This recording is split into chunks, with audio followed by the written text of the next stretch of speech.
Good morning student. आज हम political science का वेरी इंपॉर्टेंट चैप्टर पढ़ने जा रहे हैं और उस चैप्टर का नाम है राष्ट्रपति। क्योंकि स्टूडेंट ये सबसे इंपॉर्टेंट इसलिए है क्योंकि हर एक एग्जाम में इसके 2, 3, 4, 5 क्वेश्चन पूछे जाते हैं और वो तभी हम कर पाएंगे जब इसके बारे में कंप्लीट नॉलेज होगा। तो आज हम पढ़ने जा रहे हैं राष्ट्रपति। और राष्ट्रपति भारत का फर्स्ट नागरिक होता है, ये प्रथम नागरिक होता है। इसके बारे में इसलिए सबसे इम्पोर्टेंट ये टॉपिक माना जाता है और ये इंडियन कॉन्स्टिट्यूशन के भाग 5 में है, यानी जो 22 भाग है उसमें से 5वां भाग है वो राष्ट्रपति है। ठीक है, और इसको स्टूडेंट हम विद आर्टिकल यानी अनुच्छेद के साथ साथ पढ़ते जाएंगे और वीडियो लास्ट तक देखिएगा। लास्ट में मैं इसकी ट्रिक बताऊंगा जो आप कभी नहीं भूल पाओगे। तो इसका पहला अनुच्छेद है 52, यानी इसके अनुच्छेद है 52 से लेकर 61 तक, 52 to 61 इसके हैं। तो 52 में है भारत का एक क्या होगा, राष्ट्रपति होगा। ये स्टूडेंट ये है आर्टिकल 52 में कि भारत में एक राष्ट्रपति होगा। 53 में जो सबसे इंपॉर्टेंट इसका अनुच्छेद है उसमें कि जो संपूर्ण कार्यपालिका शक्ति है, कार्यपालिका शक्ति वो किसमें निहित है, राष्ट्रपति में निहित है। यानी राष्ट्रपति खुद या अपने अंडर में जो एग्जीक्यूटिव ऑफिसर्स है उनसे, यानी कार्यपालिका जो कर्मचारी है उनसे कार्य करवाए या खुद करे। तो इसके लिए क्या करता है, संपूर्ण कार्यपालिका शक्ति राष्ट्रपति में निहित होती है। फिर हम अनुच्छेद लेते हैं 54। इसमें स्टूडेंट आपको आर्टिकल 54 और 55 यानी 54 और 55 सबसे लेंथी और इंपॉर्टेंट इसके आर्टिकल है। इसमें हम इसका लेते हैं निर्वाचक मंडल यानी इलेक्टोरल ग्रुप लेते हैं। सबसे इंपॉर्टेंट ये है, यानी इसके निर्वाचक मंडल में कौन कौन शामिल होते हैं। तो स्टूडेंट हम देखते हैं संसद के निर्वाचित सदस्य। स्टूडेंट ये वर्ड एज इट इज आया हुआ है इसलिए हम थोड़ा सा इसको एक्सप्लेन करते हैं। संसद मतलब पहले लोकसभा ले लेते हैं और बाद में हम राज्यसभा ले लेते हैं। क्योंकि स्टूडेंट आपको पता है संसद 3 पार्ट से मिलकर बनी हुई होती है, लोकसभा, राज्यसभा और राष्ट्रपति। इन 3 से मिलकर जो बनती है उसको हम संसद बोलते हैं, जो आर्टिकल 79 में है। तो उसका पार्ट राष्ट्रपति में पढ़ने जा रहे हैं। और संसद मैंने देखा तो यहाँ 2 है, लोकसभा और राज्यसभा। अब स्टूडेंट हम देखते हैं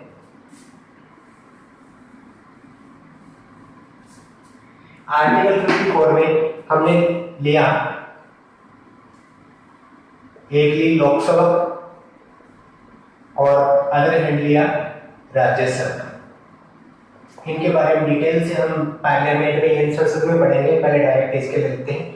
इनके सदस्य कितने हैं तो देखो स्टूडेंट, इसके जो निर्वाचित सदस्य यानी हम संसद के सदस्य थे तो लोकसभा राज्यसभा के सदस्य वो भी कौन कौन से, निर्वाचित। मनोनीत सदस्य राष्ट्रपति के चुनाव में भाग नहीं लेते। तो लोकसभा के सदस्य यानी निर्वाचित सदस्य 543 यानी 543 और 2 जो एंग्लो इंडियन है वो मनोनीत करता है राष्ट्रपति, उनको छोड़कर प्लस जो राज्यसभा है उसके हम 233 मेंबर यानी 233 सदस्य। ये इसका इलेक्टोरल ग्रुप बन जाएगा यानी निर्वाचक मंडल बन जाएगा जो भाग लेगा। प्लस इसमें क्या है स्टूडेंट, जो राज्य की विधानसभा है, राज्य व क्षेत्रीय जो विधानसभा है उनके भी कौन से सदस्य भाग लेंगे, निर्वाचित सदस्य भाग लेंगे। स्टूडेंट निर्वाचित, देखो निर्वाचित को मैं अंडरलाइन कर रहा हूं मैं, यहां राज्य और क्षेत्रीय 2 वर्ड यूज किए गए।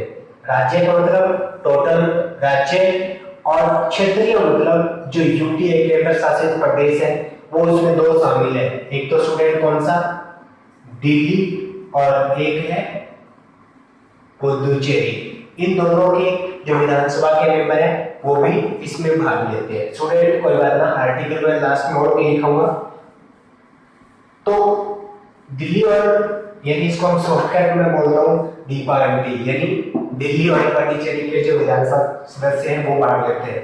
तो आर्टिकल 54 में मैं निर्वाचक मंडल में अब लिख रहा हूं, वो है लोकसभा राज्यसभा के निर्वाचित सदस्य। कौन सा स्टूडेंट? निर्वाचित सदस्य, इसको अंडरलाइन करना है। और सेकंड इसमें है वो है राज्य व क्षेत्रीय विधानसभा के निर्वाचित सदस्य। ये इसका निर्वाचक मंडल है स्टूडेंट। तो आपको याद रखना है लोकसभा, राज्यसभा और क्षेत्रीय विधानसभा के निर्वाचित सदस्य इसमें पार्टिसिपेट करते हैं एज ए इलेक्टोरल ग्रुप। और इलेक्टोरल ग्रुप किसका? प्रेसिडेंट का। नेक्स्ट हम पढ़ते हैं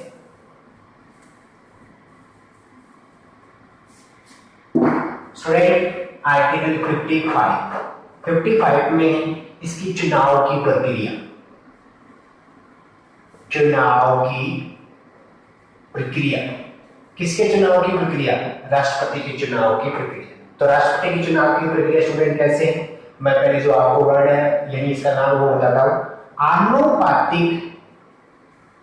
आनुपातिक पद्धति से एकल संक्रमणीय मत प्रणाली द्वारा होता है स्टूडेंट, यानी एकल संक्रमणीय और आनुपातिक। आनुपातिक से तो आपको पता ही होता है अनुपात के अकॉर्डिंग, लेकिन स्टूडेंट ये जो शब्द है, ये जो वर्ड है थोड़ा क्रिटिकल है, इसको हम इंग्लिश में अगर पढ़ें तो ज्यादा इंपॉर्टेंट रहेगा। तो एकल संक्रमणीय मतलब वोट ट्रांसफर सिस्टम। क्या? Vote transfer system. तो इसमें स्टूडेंट अपने को पता है कि अगर हम आगे पढ़ेंगे तो पता चलेगा कि अगर कोई किसी अलग अलग देशों में अलग अलग सिस्टम है, उसके अकॉर्डिंग अगर बहुसदस्यीय निर्वाचक मंडल है तो वहां ये वोट ट्रांसफर सिस्टम सबसे इंपॉर्टेंट है ना।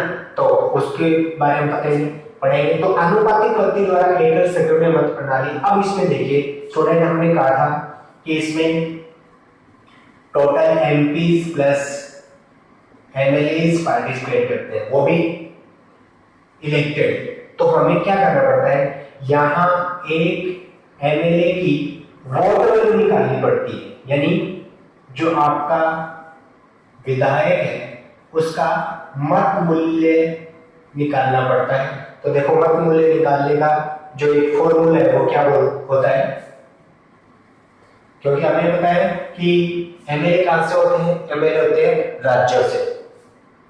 तो राज्य की जनसंख्या डिवाइड बाय वहां के विधायक और 1000।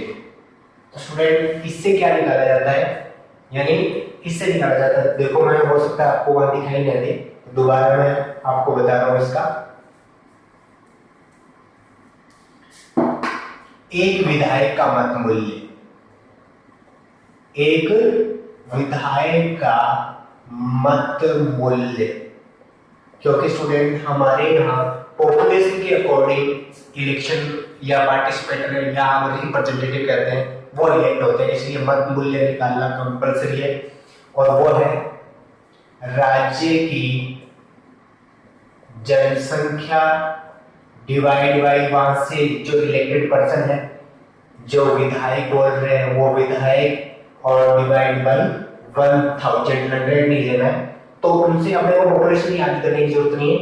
यहाँ जो निकलेगा रेशियो वो एक एमएलए इक्वल टू उसका रेशियो होगा। फिर हमें स्टूडेंट निकालना पड़ता है एक सांसद का मत मूल्य।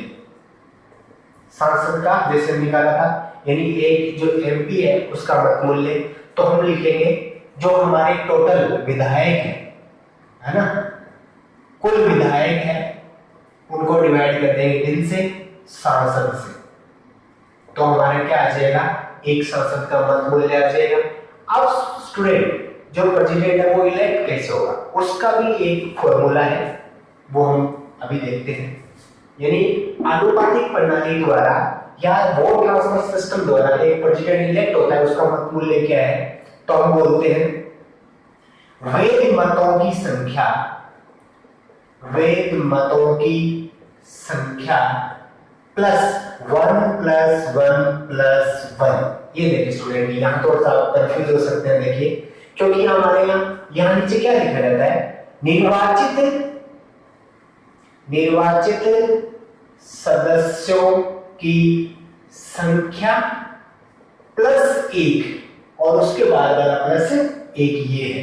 तो यहां हमारे राष्ट्रपति कितने निर्वाचित होते हैं, 1, इसलिए मैं राष्ट्रपति के लिए लिख रहा हूं, राज्यसभा के सदस्यों के लिए नहीं लिख रहा हूं। या राष्ट्रपति कितने निर्वाचित होते हैं, 1, इसलिए प्लस में 1 आ ही रहा है, तो ये +1 हो गया। और टोटल जो वोट है उसको डिवाइड बाय 2 से करेंगे तो वो तो हाफ आ जाएंगे, इसलिए उनसे 1 ज्यादा लेना कंपलसरी है। तो मैंने लिखा वैध मतों की संख्या डिवाइड बाय 1+1+1। ये अगर कोई राष्ट्रपति का उम्मीदवार अगर यहां तक पहुंच जाता है तो वो इलेक्टेड हो जाता है। तो ये थी इसकी इलेक्शन प्रोसेसिंग। अब हम आगे चलते हैं इसका। चलो बीच में मैं आधी ट्रिक बता देता हूं इसकी ट्रिक है DEEP, deep TRAC, D track पर SI वर्ड बताऊंगा। तो यहां मैंने लिखा था आर्टिकल 52, यहां लिखा था 53, यहां 54, 56, यहां 57, यहां 58, यहां 59, आगे लिखूंगा मैं 60 और 61 जो आपको लास्ट में बताऊंगा। तो हम कहां तक पढ़ चुके हैं, ये यहां तक पढ़ चुके हैं, यहां तक पढ़ चुके हैं यहां। अब हम यहां लेते हैं, यानी अनुच्छेद 56 पढ़ रहे हैं, यानी इसका कार्यकाल क्या होगा, किसका कार्यकाल, राष्ट्रपति का कार्यकाल कितना होगा। तो कार्यकाल स्टूडेंट अपने को पता ही है, जिस दिन से ये शपथ लेता है उस दिन से 5 वर्ष होता है। और 5 वर्ष से पहले हमें पता है कि अगर इसकी मृत्यु हो जाती है तो इसकी जो कार्यवाहक उपराष्ट्रपति है वो इसका कार्यवाहक राष्ट्रपति बन जाएगा। और कार्यकाल से बीच में भी हटाया जा सकता है, यानी यहां भी इसको किस विधि से हटा सकते हैं, महाभियोग यानी इम्पीचमेंट से हटा भी सकते हैं। अगर ये क्या करता है, एम्पावर करता है या भारतीय संविधान का उल्लंघन करता है तो हम इसको हटा भी सकते हैं। तो मोस्टली इसका कार्यकाल कितना है, 5 वर्ष है। ठीक है, अब हम अनुच्छेद जो 57 है उसमें देख रहे हैं। 57 में देखो क्या है कि इसका जो पुनर्निर्वाचन हो सकता है, तो देखो स्टूडेंट हम इंडिया में कोई लिमिट नहीं है। अमेरिका जैसी कंट्री में, अमेरिका में जो एक प्रेसिडेंट है हाईएस्ट 2 टाइम इलेक्टेड हो सकता है, इंडिया में इसकी लिमिट नहीं है। तो हम कह सकते हैं हाँ, इंडिया में पुनर्निर्वाचित हो सकता है। कौन हो सकता है, राष्ट्रपति पुनर्निर्वाचित हो सकता है। बट उसके लिए देखो थोड़ा सा बीच में रह गया था कि उसके लिए जो एक प्रस्तावक और वो होता है, तो 50 प्रस्तावक और 50 वोटर होते हैं इसके, उसके लिए। तो 57 में क्या है, पुनर्निर्वाचन हो गया। 58 में स्टूडेंट क्या है, इसकी है योग्यता, योग्यताएं हैं। तो योग्यताएं स्टूडेंट थोड़ा सा ध्यान लगा के देखना, ये वो भारत का नागरिक, ये तो सबको ही पता है। उसकी आयु वाला मैटर है, आयु उसकी कितनी कंप्लीट हो जानी चाहिए, 35 ईयर कंप्लीट कर चुका हो, यानी 35 साल पूर्ण कर चुका हो। और अब जो मैं इसकी कंडीशन लिख रहा हूं वो सबसे इंपॉर्टेंट है, वो लोकसभा में निर्वाचित होने की योग्यता रखता हो। इसमें लोकसभा में जो निर्वाचित होने की योग्यता रखता हो, निर्वाचित हो ना हो योग्यता रखता हो, तो उसको हम क्या कर सकते हैं, भारत के राष्ट्रपति के लिए योग्य उम्मीदवार मान सकते हैं। नेक्स्ट देखते हैं स्टूडेंट अपने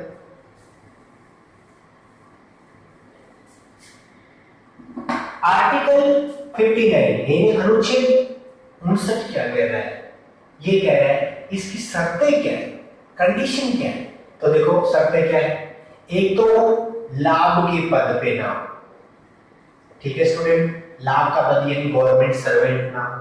दूसरा, अगर वो प्रेसिडेंट के लिए इलेक्शन में पार्टिसिपेट कर रहा है तो क्या ना हो, एमएलए या एमपी ना हो। तो स्टूडेंट अगर हो तो क्या होगा, अगर वो इलेक्टेड हो जाता है तो ये पोस्ट अपने आप स्वतः ही चली जाएगी एमएलए से, उसका रिजिग्नेशन हो जाएगा।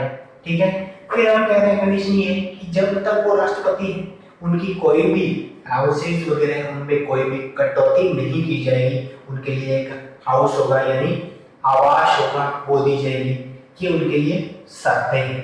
ठीक है स्टूडेंट, अब देखते हैं हम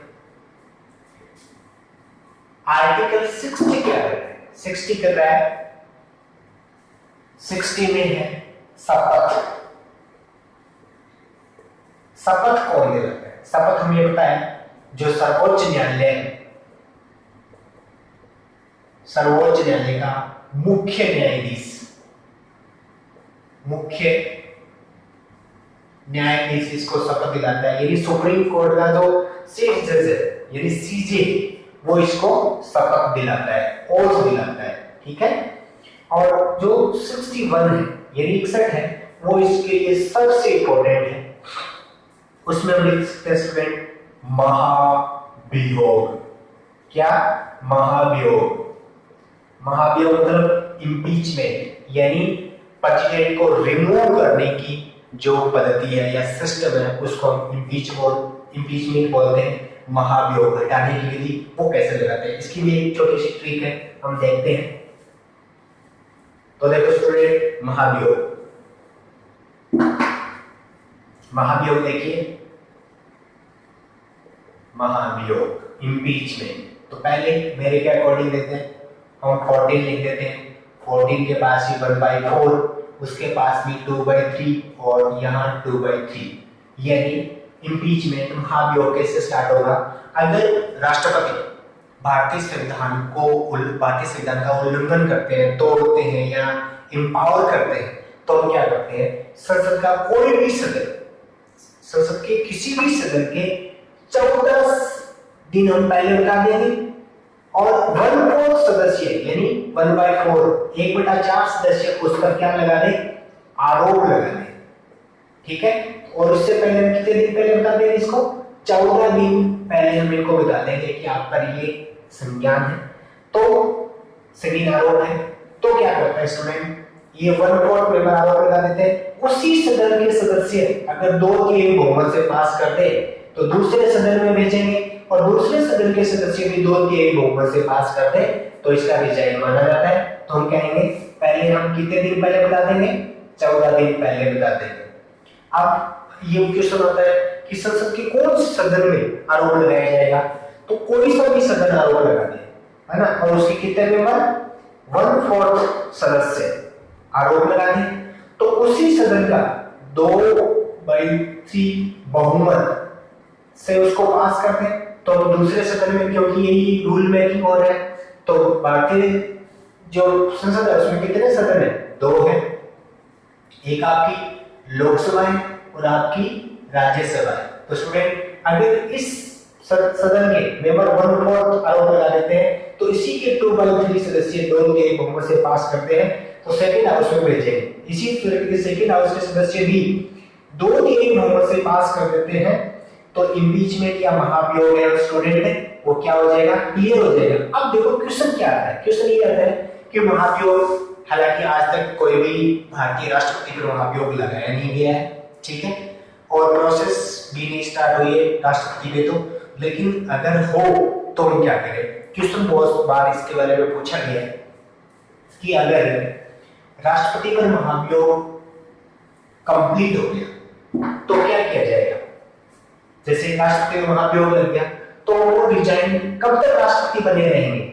6 माह तक बने रहेंगे, 6 वीक तक बने रहेंगे,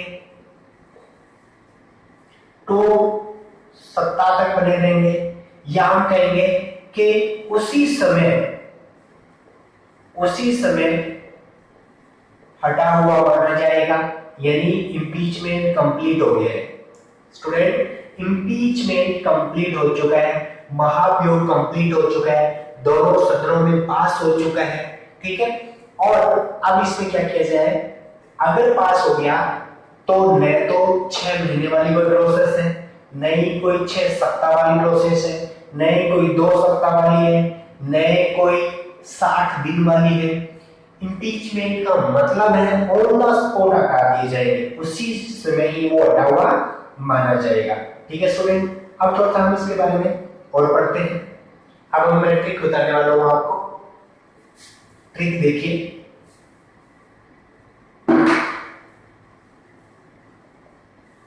डी ट्रेक पर S I, DEEP, deep TRAC, D trek पर एस आई। स्टूडेंट हम कर सकते हैं कि अगर कांस्टेबल की तैयारी करते हैं तो शॉर्ट ट्रैक पर हम भागते हैं, और अगर SI की तैयारी करते हैं तो डी ट्रेक पर रनिंग करते हैं। तो ये इसकी ट्रिक है।